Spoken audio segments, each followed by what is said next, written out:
네, 지금 북한에서 이렇게 상황이 벌어지게 되면 북한의 핵실험으로 만약에 판명이 된다면 남북 관계 분명히 경색될 수밖에 없는 상황인데요. 앞으로 지금도 계속 정치권 얘기하고 있었는데 4월 총선 앞두고 이게 지금 북한의 변수 어떻게 작용할지도 참 생각해 봐야 될 부분인 것 같습니다. 북한의 입장에서는 핵실험을 사찰을 했다면 그것은 예기치 않은 시간과 장소에서 이 급작스럽게 해야 효과가 크겠죠.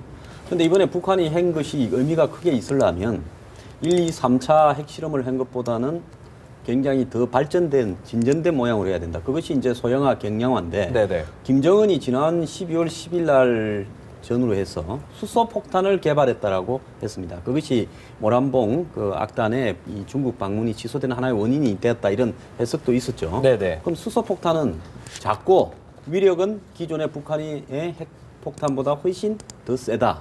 그 말은 결국 뭘 의미하는가 하면 북한이 개발한 미사일 탄두 끝에 핵폭탄을 그러니까 수소핵폭탄을 탑재해서 미국까지 쏘아서 보낼 수 있다 이러면 그 위력은 그것이 가지는 공포는 지금까지 북한의 1, 2, 3차 핵실험보다 훨씬 커질 수가 있습니다. 지금까지는 북한이 핵식을 개발했다라는 정도지만 그 위력이나 소형화, 경량화에서 인정을 잘 못 받았죠.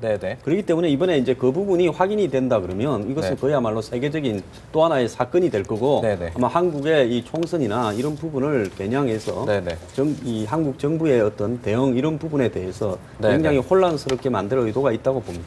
알겠습니다. 지금 들어온 속보부터 좀 전해드리면 북한이 낮 12시 30분에 특별 중대 보도를 예고했다고 하는데 이렇게 되면 핵실험으로 점점 굳혀지는 게 아닌가 이렇게 좀 예상할 수밖에 없을 것 같습니다. 정현종 교수님 마지막으로 시간이 길지는 않지만 아주 짧게 좀 말씀 좀 부탁드려 볼게요. 총선의 영향.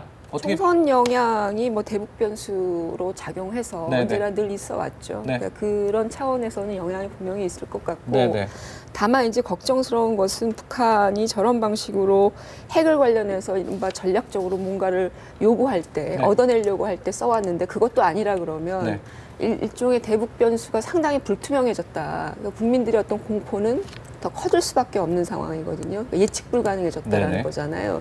그러니까 그런 부분들이 상당히 선거에서 작용을 하게 되면 상당 부분 좀 의미가 있을 것 같고 그런 차원에서는 좀 지켜봐야 될 것 같아요. 알겠습니다. 오늘 갑작스럽게 전해진 북한의 지진 소식, 4차 핵실험으로 추정되는 지진 소식 전해드리면서 대담 마치겠습니다.